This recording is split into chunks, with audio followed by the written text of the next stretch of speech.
출애굽기 강의 113탄 제목은 덮었다가 라는 제목이고요. 출애굽기 33장 12절부터 23절까지 보도록 하겠습니다. 출애굽기 33장 12절부터 같이 한 목소리로 읽겠습니다. 모세가 여호와께 아뢰되 보시옵소서, 주께서 내게 이 백성을 인도하여 올라가라 하시면서 나와 함께 보낼 자를 내게 지시하지 아니하셨나이다. 주께서 전에 말씀하시기를 나는 이름으로도 너를 알고 너도 내 앞에서 은총을 입었다 하셨은즉 내가 참으로 주의 목전에 은총을 입었사오면 원하건대 주의 길을 내게 보이사 내게 주를 알리시고 나로 주의 목전에 은총을 입게 하시며 이 족속을 주의 백성으로 여기소서. 여호와께서 이르시되 내가 친히 가리라. 내가 너를 쉬게 하리라. 모세가 여호와께 아뢰되 주께서 친히 가지 아니하시려거든 우리를 이곳에서 올려 보내지 마옵소서. 나와 주의 백성이 주의 목전에 은총 입은 줄을 무엇으로 알리이까? 주께서 우리와 함께 가심으로 나와 주의 백성을 천하 만민 중에 구별하심이 아니니이까? 여호와께서 모세에게 이르시되 내가 말하는 이 일도 내가 하리니 너는 내 목전에 은총을 입었고 내가 이름으로도 너를 알미니라. 모세가 이르되 원하건대 주의 영광을 내게 보이소서. 여호와께서 이르시되 내가 내 모든 선한 것을 내 앞으로 지나가게 하고 여호와의 이름을 내 앞에 선포하리라. 나는 은혜 베풀 자에게 은혜를 베풀고 긍휼히 여길 자에게 긍휼을 베푸느니라. 또 이르시되 내가 내 얼굴을 보지 못하리니 나를 보고 살 자가 없음이라. 여호와께서 또 이르시기를 보라 내 곁에 한 장소가 있으니 너는 그 반석 위에 서라. 내 영광이 지날 때에 내가 너를 반석 틈에 두고 내가 지나도록 내 손으로 너를 덮었다가 손을 거두리니 내가 내 등을 볼 것이요 얼굴은 보지 못하리라 함이라. 아멘. 주맘교회 좀 역사를 보면 이제 유튜브 설교를 막 올리기 시작하던 때가 있어요. 한 3, 4년 전이죠. 3, 4년 전에 유튜브에 이제 설교를 막 올리던 시기에 그때 이제 그 구독자가 이제 1000명이 안 될 때였어요. 한 몇백 명 정도 이렇게 될 때, 조회수도 10만 건이 넘지 않았을 때, 그때 시절인데, 제가 어떤 유튜버를 한 분을 이제 아는 분을 만났어요. 그분도 이제 자기 일상을 가지고 유튜브에 이제 자기 컨텐츠를 이렇게 올리시는 유튜버예요. 그러니까 그런 분 이제 만나기 쉽지 않잖아요. 그리고 그러다 보니까 제가 이제 유튜브에 관련된 거를 이제 좀 이제 얘기를 했죠. 그러니까 저도 사실은 설교를 유튜브에 좀 올리고 있다. 그런데 구독자는 몇 명 없고 이렇게 사람들이 잘 안 보는 것 같다. 예, 뭐 그런 이야기들을 이렇게 나누었던 적이 있어요. 그분이 그 목사님도 설교를 올리시냐고 그러면서 그러면 주맘교회를 이렇게 검색을 해서 이제 본인이 이제 그거를 한번 봐본다고 이렇게 해서 보셨어요. 그러고 나서 일주일 후인가 이제 그분이 와서 이제 저한테 얘기를 해주는데 무슨 얘기를 해주냐면 저보고 목사계의 아이돌이라는 거예요. 깜짝 놀랐어요. 그러니까 왜 목사계의 아이돌이라고 하냐면, 그러니까 그 당시 1000명이 안 됐거든요, 구독자가. 그런데도 그분이 대형교회 목사들도 1000명이 안 된다는 거예요. 그러니까 1000명 넘는 교회 목사가 그렇게 흔치가 않다고 얘기를 하더라고요.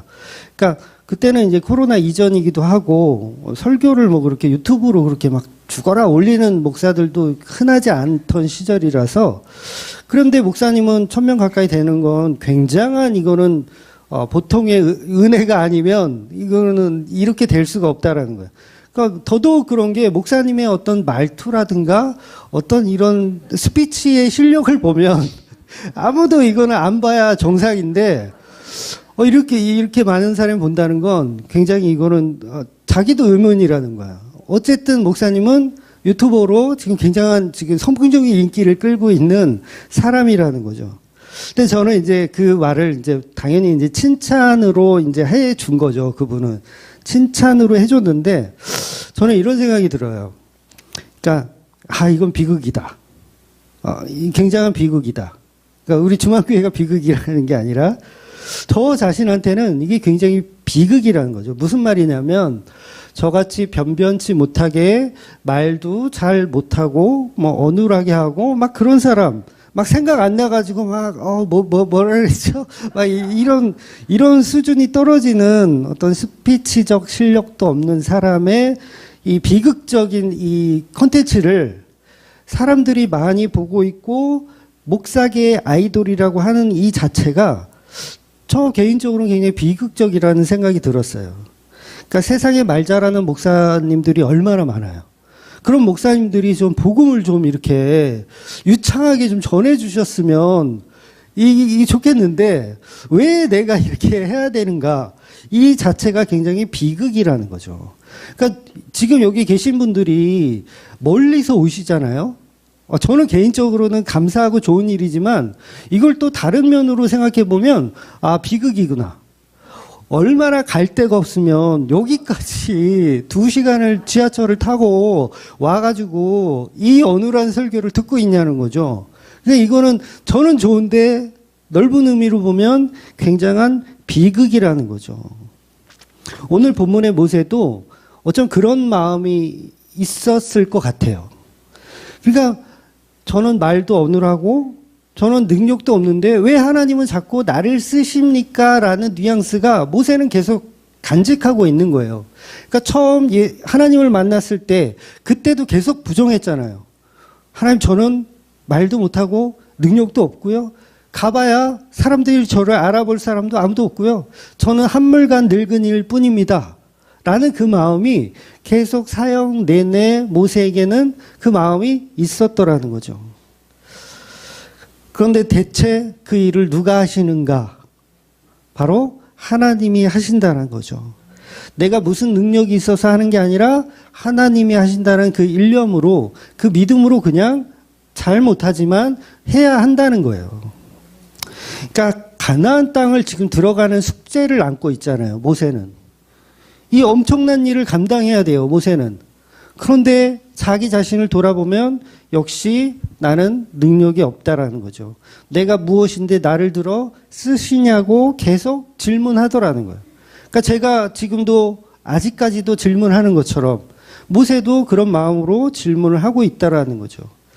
그런데 하나님은 내 능력이 아니고 오직 내 능력, 하나님의 능력이다라고 말씀을 하시더라는 거예요. 그래서 오늘 본문의 내용은 모세가 나 자신이 볼 때는 아무것도 보이지 않으니 하나님께서 주의 길을 보여달라는 간구를 하고 있는 거예요. 그러니까 모세가 아무리 생각해도 나는 가능성이 없는 것 같으니 하나님 나한테 보여달라는 거예요. 그래서 오늘 본문은 많은 신학자들이 조금 잘못된 오해를 좀 하는 본문이에요. 굉장히 유명한 본문이거든요. 하나님의 얼굴을 보여주세요. 싫어. 너는 나의 얼굴을 못 보고 등만 볼 거다. 굉장히 유명한 말씀이에요. 그래서 이 말씀을 하나님의 얼굴을 간구했는데 얼굴을 안 보여주시고 등만 보여주는 말씀으로 그렇게만 사실 상징적인 이야기로만 생각을 합니다. 그런데 오늘 본문은 모세가 하나님의 얼굴을 보여달라고 떼를 쓰는 그런 내용은 아니라는 거예요. 신학적으로 이걸 신인 동용론이라고 그러거든요. 그러니까 하나님의 인간의 모습처럼 표현하는 그런 얘기, 신인 동용론. 그러니까 이거는 실제로 하나님의 얼굴을 보여달라는 얘기가 아니에요. 이건 상징적인 이야기입니다. 그러니까 지난주 회막에서 이미 모세는 하나님과 뭐 했다? 대면하여, 얼굴을 맞대고 대면하여 이야기했다는 표현을 했잖아요, 이미. 그런데 그 표현이 있는데 뭐하러 지금 모세가 하나님 얼굴을 보여달라고 하겠어요? 이거는 본 뜻이 아니에요. 이게 상징적인 이야기인 거예요. 그래서 하나님의 얼굴을 보여달라는 말은 하나님의 모든 것을 보여달라는 얘기예요. 모세가. 왜? 나는 능력이 없고 자신이 없으니까 하나님의 모든 것을 나에게 밝히 보여달라는 거예요. 하나님의 계획. 주맘교회가 10년 후에 어떻게 될 건지 하나님 보여주세요. 안 보여주면 저는 못해요. 그거예요. 제가 그런 마음이 있었거든요. 옛날에. 지금은 없지만. 하나님 보여주세요. 나 이거 못 버티겠는데요. 우리 마누라 설득할 능력이 없는데요. 그래도 뭔가 보여주셔야 10년 후에는 그래도 한 100명 될 거야. 20년 후에는 한 200명 될 거야, 교인 수가. 그런 거라도 보여주면 내가 계속 하지. 안 하면 저 택배하러 갈 건데요. 바로 이런 뉘앙스인 거예요. 모세는 가나안 땅이라는 숙제를 안고 하나님 나에게 영광을 보여주세요. 내 능력 말고 하나님의 능력을 보여주세요라는 지금 모세가 때를 쓰고 있는 거예요. 결코 좋은 의미는 아닙니다. 때를 쓰고 있는 거예요. 결국 하나님의 계획, 하나님의 복음, 모든 계시를 지금 당장 다 보여달라는 거예요. 마치 이것은 예수님이 아버지께 기도했을 때 감사하는 기도와 약간 일치하는 것도 있어요. 그러니까 예수님도 그 하나님의 계획을 계속 간구하거든요. 하나님 감사하나이다. 하나님 십자가를 져야 합니까? 이런 걸 계속 묻고 간구하는 내용. 제가 문제를 하나 낼게요, 여러분. 한번 잘 생각하고 대답은 속으로 하시기 바라요. 틀리면 창피하니까. 예수님이 아기로 이 땅에 오셨잖아요. 성탄절. 그래서 아기 예수로 이 땅에 오셨어요. 예수님 태어날 때 본인이 성자 하나님이라는 사실을 아셨을까? 태어났어. 아, 나는 성자 하나님이구나. 이걸 아셨을까? 왜 그러잖아요. 석가모니 아시죠? 석가모니는 태어나자마자 7발짝을 걸었대요. 놀랍죠? 7발짝을 터벅터벅 걸어서 그 전능록이라는 책에 이제 나오는 내용이래요. 그러니까 석가모니 불이 태어나자마자 한 손은 하늘을 또 다른 한 손은 이 사방을 가리키며 7걸음을 걸어간 후에 하늘 위에 하늘 아래 오직 내가 홀로 존귀하다라는 얘기를 했대요. 천상천하 유화 독존을 외친 거예요. 석가모니가.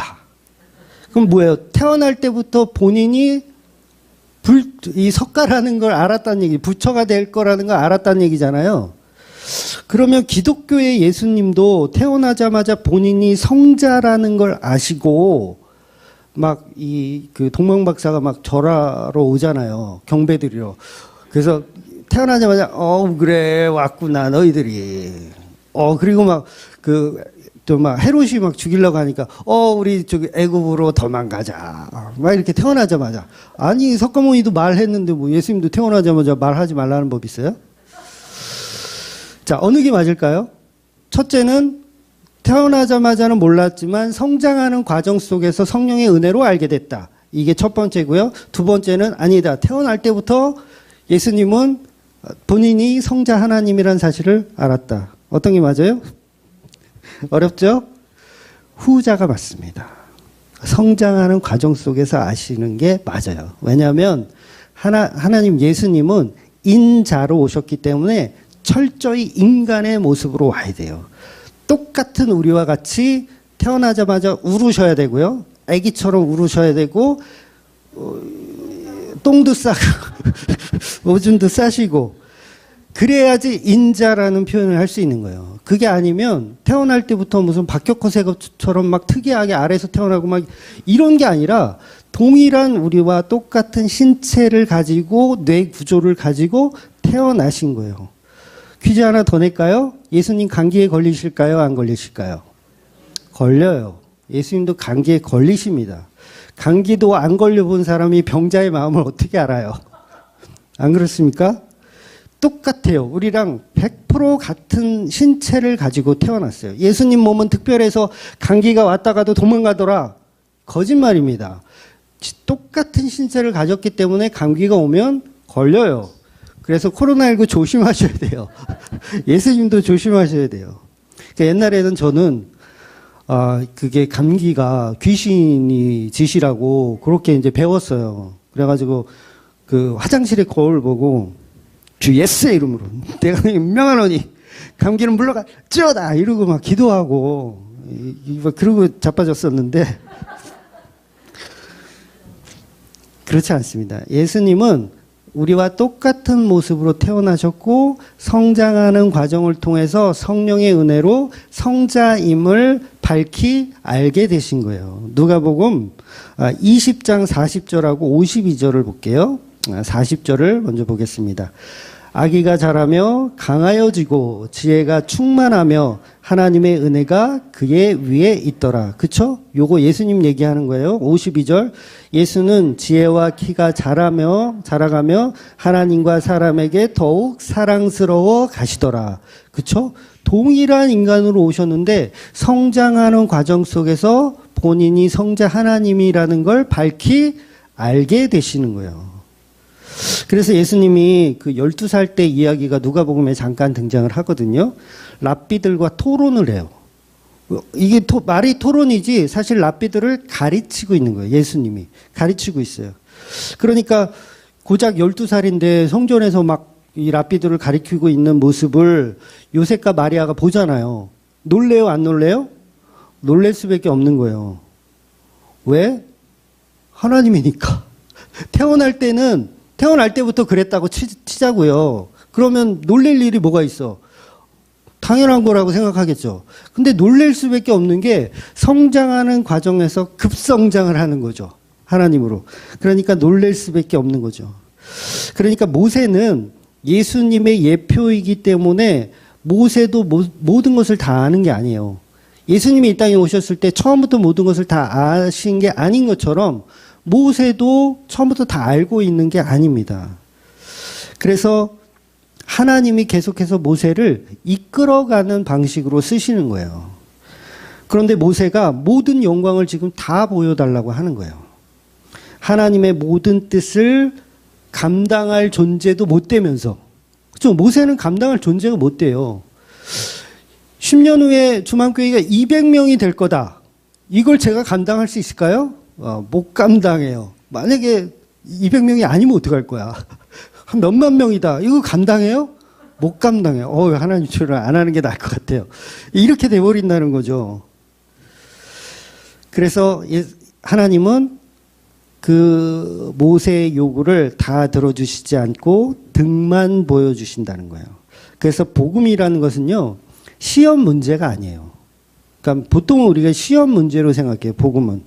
하나님은 문제를 주고 그 문제의 답을 제대로 답하는 사람은 구원을 준다라는 방식을 우리 인간들은 복음이라고 생각해요. 그런데 그런 방법이 아니라 복음은 이미 확정된 어떤 거에 관한 소식이에요. 소식. 문제를 내는 게 아니에요. 그걸 문제를 우리가 풀어야 되는 게 아닙니다. 소식입니다. 예수님이 다 이루신 구원에 관한 소식이 바로 복음이라는 거죠. 그러니까 설교자도 복음의 소식을 말하는 거예요. 저는 지금 소식을 말합니다. 예수님이 다 이루셨습니다. 그 소식을 여러분에게 전해드리는 거지, 여러분에게 A4 용지 하나씩 다 나눠드리고, 자, 지금부터 1시간 동안 논술입니다. 답을 다 쓰고 채점해서 구원을 이루어가는 방식이 아니라는 거죠. 그래서 주일날 이제 문제 잔뜩 주고 다음 주에 올 때 다 풀어갖고 오라고 이렇게 숙제를 주는 것이 복음이 아니라는 거예요. 그래서 여러분은요, 그냥 편하게 들으시고 편하게 듣고 모르는 거 있으면 교제 시간에 질문도 좀 하시고 그렇게 예배 가운데 참여하시면 되는 겁니다. 그렇다면 성경 전체는 복음을 말하는 책이니까 오늘 출애굽기 본문은 뭘 말하고 있겠어요? 역시 숙제가 아니라 복음을 말하고 있는 거예요. 당연히 예수 그리스도께서 다 이루신 복음에 관한 기록을 말씀하고 있는 겁니다. 하나님께서는 33장 초반에 주의 사자를 함께 보내신다고 분명히 말씀을 하셨었어요. 기억나시죠? 주의 사자라는 제목으로 말씀을 드렸어요. 이 말씀을 많은 사람들이 이제 이 주의 사자라는 그 말씀 때문에 오늘 본문하고 연결하다 보면 헷갈릴 수가 있어요. 어떻게 헷갈리냐면 오늘 본문에 나오는 모세가 하나님께 이야기하는 거잖아요. 우리와 함께 갈 자를 알려달라는 내용으로 시작하잖아요. 함께 갈 자를 알려달라. 모세가 지금 함께 갈 자를 알려달라는 그 함께 갈 자가 누구예요? 갑자기 헷갈리죠? 보통은 이거를 앞에 그 내용 때문에 주의 사자라고 생각해요. 그래서 모세가 지금 주의 사자를 빨리 보내달라는 기도라고 오해를 해버리는 경향이 있어요. 그렇게 되면 문맥상 연결이 안 됩니다. 즉, 이 말은 어떤 천사를 보내달라, 주의 사자를 빨리 알려달라, 이 얘기를 하는 게 아니에요. 그 얘기를 하는 거면 모세는 뭐 가브리엘을 보내줄 거냐, 뭐 미가엘을 보내줄 거냐, 주의 사자가 누구냐를 자꾸 따져야 되는데 그 얘기가 아니라 주의 사자 그가 누구인지를 알려달라는 얘기가 아니라 그건 이미 알아요. 모세가. 그분은 하나님이라는 걸 알아요. 그 비밀. 그러니까 그 하나님이 나를 지금 가나안 땅에 올려 보낼 건데 그럼 나와 누구? 아니, 나와 누구? 그 누구가 누구예요? 이스라엘의 모든 백성을 얘기하는 거예요. 그러니까 예수 그리스도의 예표이기 때문에 모세는 자기만 구원받는 거는 아무 의미가 없는 거예요. 모세는 계속해서 이스라엘 백성의 대표자로 등장하는 거예요. 그러니까 나와 함께 보낼 자는 우리 개역개정은 단수로 표기하기 때문에 이게 지금 오해가 되는 거거든요. 근데 원어를 찾아보니까 단수가 아니고 복수로 되어 있어요. 그러니까 2절의 주의 사자는요, 단수형, 남성형 단수예요. 남성형 단수. 완전한 예수 그리스도를 표현한 거고 완전한 천사를 표현한 거예요.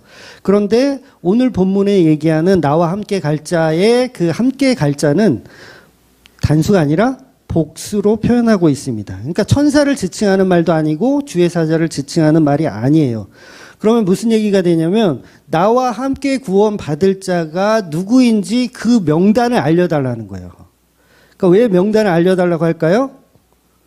까딱하면 진멸당하니까. 무슨 얘기인지 이해가 되세요? 이스라엘 백성을 다 데리고 올라갔다. 그럼 어떻게 돼요? 진멸당하잖아요. 누구한테? 하나님께 진멸을 당하잖아. 왜? 우리는 계속 죄를 지으니까.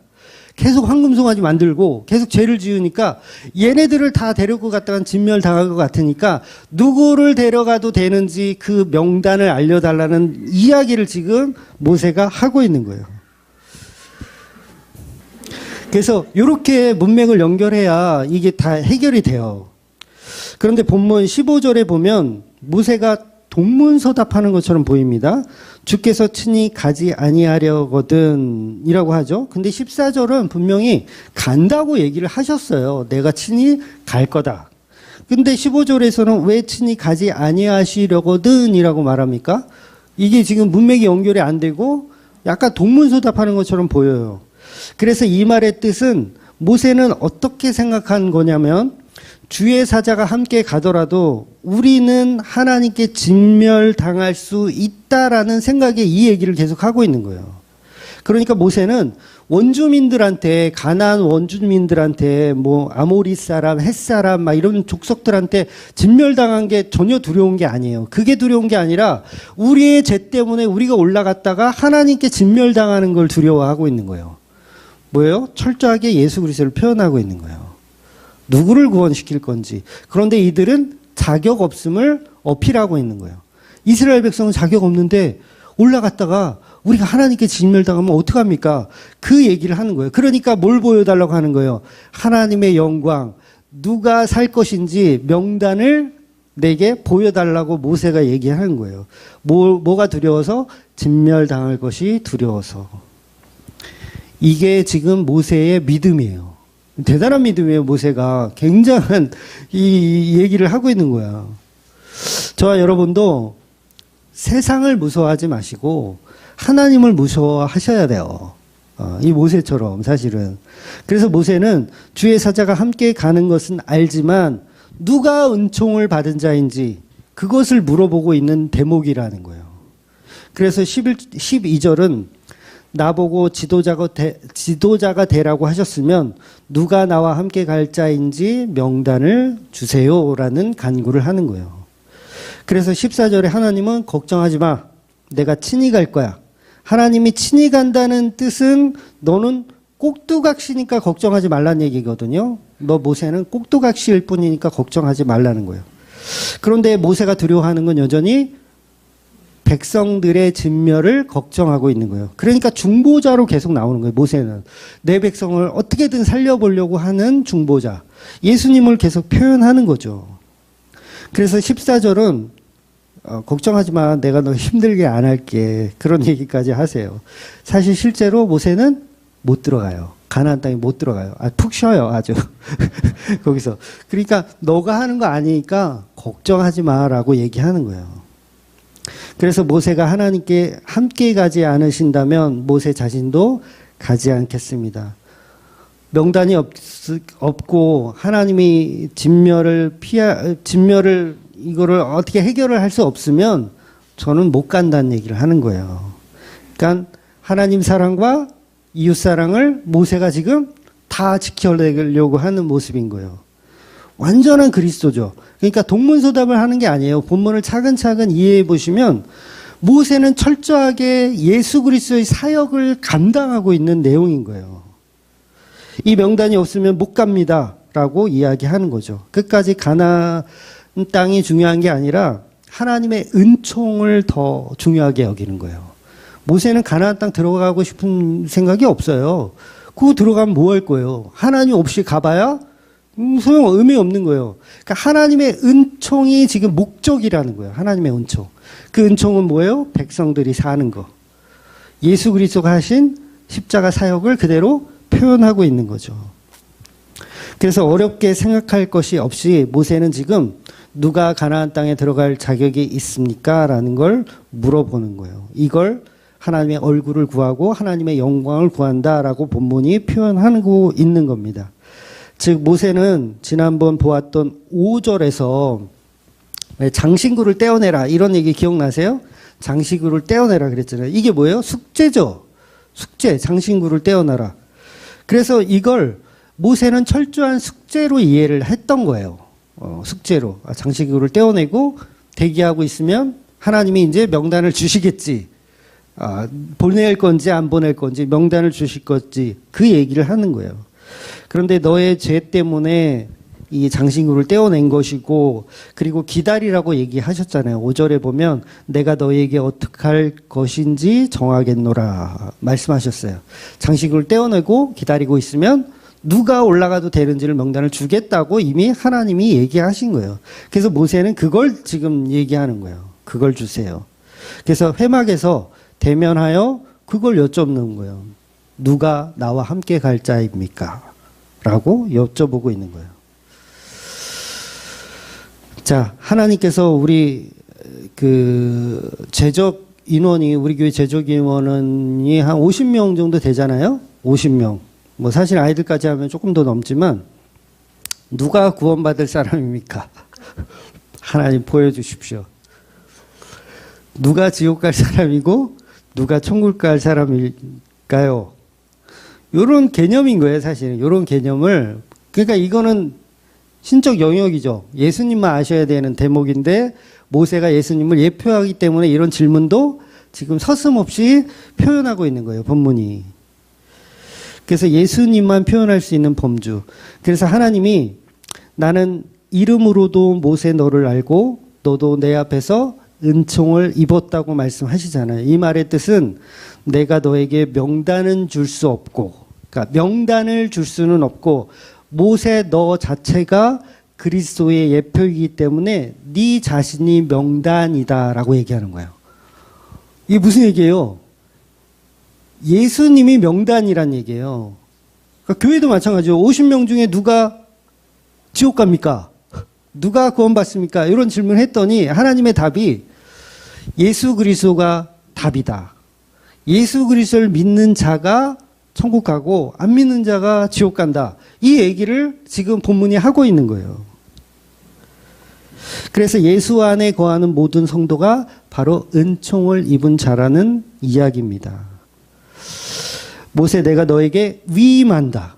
위임하고 있는 거예요. 하나님이 예수 그리스도에게 구원을 위임하셨어요. 십자가를 통한 구원을 위임하셨어요.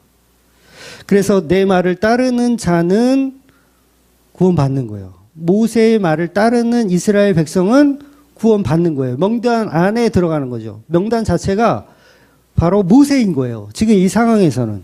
지금 우리 이 시대는 명단 자체가 예수 그리스도고요. 그래서 오늘 본문은 명단을 달라고 떼를 쓰는 모세, 이걸 다른 말로 하나님의 영광을 보여주세요 라고 하는 거예요. 하나님의 얼굴 보여주세요. 근데 이거는 하나님 면상을 보여달라는 얘기가 아니에요. 하나님의 모든 비밀한 계획을, 비밀한 계시를 다 보여달라는 뜻입니다. 그런데 하나님은 당연히 보여줄 수가 없죠. 모세는 그림자이고 예표이기 때문에 보여줄 수가 없어요. 예수님이 아니기 때문에 보여줄 수가 없는 거예요. 그래서 전부는 보여줄 수 없고 내가 표적으로만 보여줄게 라고 하는 거예요. 그래서 예수님께서 다 이루신 십자가의 능력에 관한 표적의 이야기로 표현되고 있는 거예요.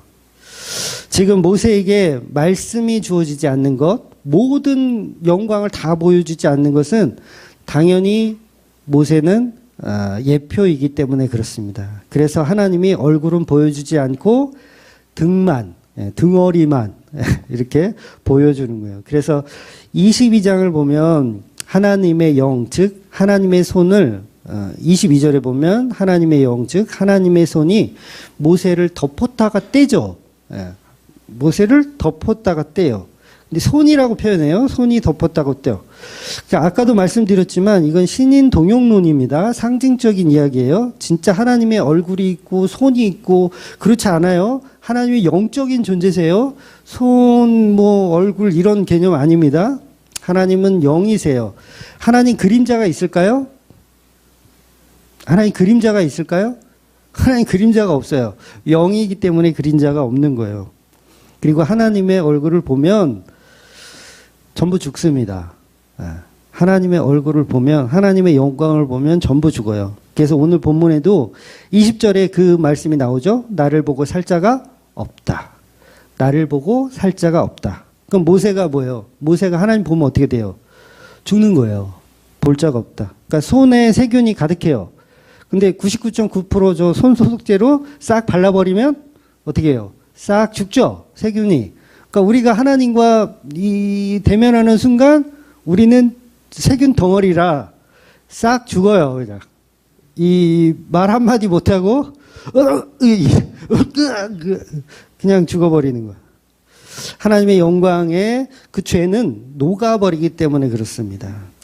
즉 이 말은 6월절 죽음의 영이 애굽 땅에 오잖아요. 10번째 재앙에서 죽음의 영이 와요. 그리고 실제로 죽이죠. 장자들을 죽여요. 그때 이게 죽음의 영이라는 표현을 했지만 이게 실제로는 누구예요? 하나님이 오신 거예요. 하나님이 오셔서 죽이는 거예요. 죽음의 영이에요. 죽고 살리는 것은 다 하나님의 영역입니다. 그래서 죽이는 거예요. 죽음의 영.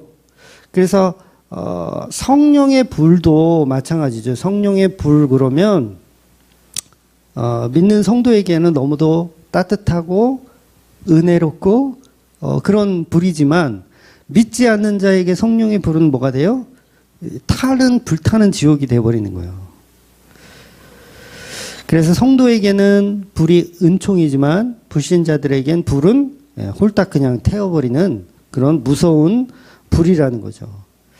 그런데 예수 그리스도를 상징하는 십자가의 피가 묻어져 있는 그 문설주와 임방에 어린 양의 피가 발라져 있는 그 집은 장자의 죽음을 면하게 되는 거예요. 죽음의 영이 왔다가 뛰어넘어가는 거죠. 그 집의 모습을 표현하고 있는 거예요. 그러니까 본문 22절에 손이 덮였다가, 오늘 제목이 덮었다가인데 그 덮었다가 곧 떠나는 모습이 동일한 거예요. 그러니까 모세는 죽어야 된다 그랬죠. 하나님과 대면했으면 죽어야 되는데 뭐예요? 덮었다가 떠나는 거예요. 그러니까 유월이죠. 유월되는 거예요. 유월되는 거. 왜? 은총 받은 자들은 그렇게 죽음의 영이 떠나는 겁니다. 유월되는 거예요. 즉 모세는 죽어 마땅한 이스라엘의 수장이고 족장이라서 백성의 죗값을 다 치러야 하는데 이 모세가 은총을 받아서 이스라엘의 모든 죄를 품고 있음에도 불구하고 죽음의 영이 덮었다가 다시 살아나는 내용을 담고 있는 거예요. 하나님을 보면 살 자가 없는데 하나님의 손이 덮었다가 살아나는 거. 죽을 뻔했다가 살아나는 거. 죽었다가 살아나는 거죠. 그래서 이 덮었다가는 오늘 제목이지만 덮었다가 하면 표현되는 느낌 오는 게 한 가지가 있는데 생각나시는 분이 있어요? 덮었다가 하면 생각나는 거. 이 말씀을 많이 안 들어서 그래요. 덮었다 그러면 먼저 딱 떠오르는 건 이제 속죄소가 딱 떠올라야 돼요. 덮었다. 그러면 속죄소. 그러니까 그 출애굽기 85탄 제목이 뚜껑이에요. 기억나세요? 85탄 제목이 뚜껑. 그러니까 속죄소는 뚜껑입니다. 뚜껑은 뭐 하는 거예요? 덮었다가 띄는 게 뚜껑이잖아요. 그래서 벗개를 덮는 뚜껑을 속죄소라 그래요. 시은 자라고도 표현하죠. 은혜가 베풀어지는 곳, 시은 자, 속죄소. 그러니까 덮었다라는 것은 은혜가 개입된 순간을 얘기하는 거예요. 그래서 벗개라는 죄의 덩어리잖아요. 벗개는 죄 덩어리예요. 하나님과의 언약을 불순종한 세 가지 물건들이 들어있는 인간의 죄를 상징하는 거예요. 그 상징들이 밖으로 나오면 우리는 다 죽어야 돼요. 우상 섬겼죠. 만나 불평했죠. 그 다음에 아론의 쌍난 지팡이로 우리가 하나님의 절대적 주권을 무시했죠. 우리가 죽어야 하는 그 흔적들이 벗개 안에 있는데 그걸 누가 덮었다? 속죄소가 덮었다라는 거예요. 그래서 그 속죄소 뚜껑에는 두 명의 그룹 천사가 서로 날개를 펴놓고 아무도 여기를 못 열게 지키고 있어요. 그래서 예수님의 무덤이 시은 자라 그랬잖아요. 예수님의 무덤에도 천사가 한 명은 머리맡에, 한 명은 예수님의 발 끝에, 둘이 이렇게 예수님의 무덤을 지켰어요. 이게 바로 시은 자, 덮었다가 떼는 거예요. 그래서 벗개 속에 있는 그 인간의 죄를 속죄소가 덮듯이 오늘 모세는 자격이 없습니다. 죽어 마땅한 존재예요. 황금 송아지를 만든 이스라엘의 족장입니다. 당연히 죽어야 돼요. 책임지고 물러나야 돼요. 그러니까 뭐 경찰서 같은데 뭐 그런 데도 보면 누가 실수하면 어때요? 제일 높은 사람이 이 옷을 벗죠. 책임진다고. 당연히 모세는 죽어야 돼요. 왜? 대표이기 때문에 죽어야 돼요. 그런데 거기에 하나님의 영광이 덮였다가 살아나는 모습. 이거 누구를 상징할까요? 예수 그리스도의 십자가를 그대로 표현하는 거예요. 그래서 본문 22장 23절은 모세는 구원의 은총을 보증받고 있는 거예요. 구원의 은총을 보증받고 있는 거. 모세의 목적은 뭐예요? 이스라엘 백성의 구원이에요. 그걸 지금 보증받고 있는 거예요. 그 명단은 누구다? 모세 너다. 너를 믿고 따르는 자는 살 것이요 너를 믿고 따르지 않는 자는 죽을 것이다. 이 명단을 제공하는 거예요. 그래서 그 언약을 모세에서 여호수아까지 연결이 되는 거예요. 그 여호수아가 그 언약을 계속 이어받게 되는 거죠. 그래서 죄가 없으신 모세는 죄가 있어요. 그래서 모세는 거기까지 가야 돼요. 가나안 땅에 들어갈 수가 없어요. 근데 여호수아는 죄가 없죠. 유일하게 황금송아지 안 만드신 분 여호수아. 그래서 여호수아가 이스라엘 백성을 이끌고 가나안 땅에 정복해 들어가는 거예요. 그래서 모세는 반석 위에 서서 정확하게는 이게 반석 위가 아니에요. 반석 위가 아니라 반석 틈 사이예요. 반석 틈 사이. 그러니까 개역개정에 보면 반석 위에라는 표현도 있고 반석 틈이라는 표현도 있거든요. 그러니까 반석 위에 있다가 반석 틈으로 내려가는 거예요. 그래서 바위와 바위 사이에 하나님의 속죄소가 덮이는 거죠. 완전히 이건 뭐예요? 벗개를 만든 거예요. 사각 벗개를 만들어서 그 틈에 있는 거예요. 그런데 반석은 성경에서 뭘 상징하죠? 예수 그리스도를 상징하는 거예요. 예수 그리스도의 사이에 들어있는 쇳덩어리 모세가 살아나더라. 그 얘기를 표현하는 거죠. 그래서 구원받은 강도 뭐예요? 그 틈에 있었던 거예요. 반석이라는 틈에서 이렇게 죄 짓고 있었는데 속죄소가 딱 덮였다가 살아나는 거죠. 그래서 반석 위에 그냥 있으면 하나님의 영광이 탁 내려오면 어떻게 될까요? 빈대떡이 되잖아요.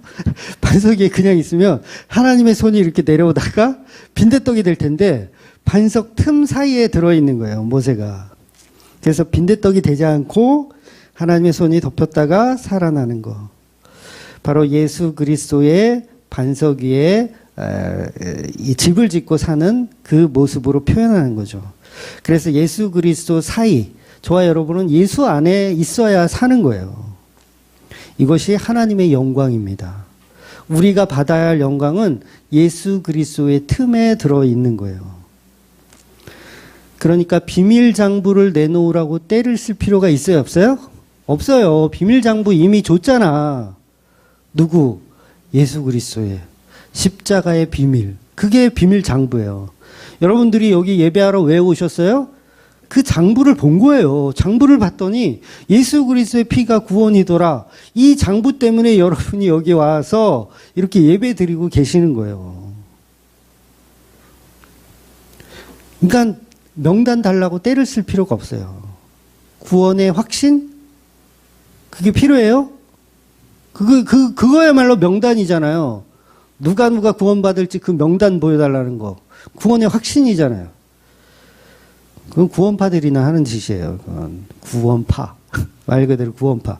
근데 이 한국 기독교가 전부 구원파 그거 좋다고 따라해가지고 다 구원의 확신 주려고 그러고. 구원의 확신 줘봐야 뭐해. 교회 다 떠나면서. 그냥 반석 틈에 있을 때, 예수님의 틈에 있을 때 하나님의 은총이 덮이면 죄인이라도 사는 겁니다. 그래서 보증 따위는 필요 없어요. 그래서 계속 그걸 숙제라고 생각해서 명단을 자꾸 확인하려고 그래요. 그러니까 신천지도 보면 14만 4천에 들어가려고 뭐예요? 자꾸 자기 명단을 확인해요. 나 들었나 안 들었나? 들었나 안 들었나? 숙제 더 해야 되나? 막 이러면서. 거기에 이제 막 명단에 들어가려고 막 시험 보고 충성 봉사 맹세하고 전부 숙제 풀어가지고 그거 막 들이밀고. 교회도 똑같잖아요. 교회도 명단, 나 구원 받을 존재인가 계속 확인하고 점검하고, 그 뒤에 보면 이렇게 막 그 출석 체크 막 하고, 주일날 빠진 사람, 그 다음에 뭐 새벽기도에 빠진 사람 출석 스티커 막 붙이고, 그러면서 숙제를 하더라는 거예요. 근데 그럴 필요가 없는 거예요. 모든 성경은 예수님이 명단이고 예수님의 은혜로 다 풀리더라는 거예요. 그래서 모든 성경은 십자가 은혜로 풀지 않고 행위로 풀면 그거는 다 가짜예요. 행위로 풀면 다 가짜예요. 오직 예수님의 은총 속에 그 바위 틈에 거하시는 저와 여러분이 되시기를 주의 이름으로 축원드리겠습니다.